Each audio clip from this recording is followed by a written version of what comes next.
In this video, you will learn to use green screen effect with VSDC free video editor. Learning it takes just 2 minutes, but you will have to practice to get perfect results. Open VSDC free video editor. Add the video or photo on which you want to apply green screen effect. Go to Video Effects. If it is not visible, click on Editor in the menu bar. In Video Effects, choose Transparency.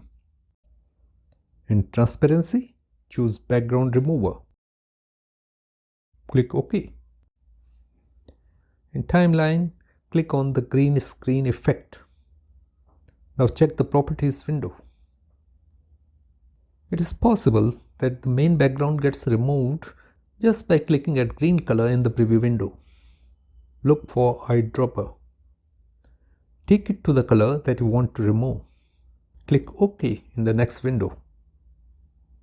That color will be removed.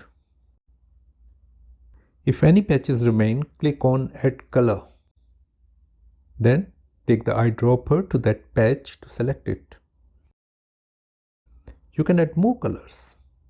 You can also use the options given below to remove very dark or light areas. That's all. Have a look at some very simple experiments using green screen on VSDC.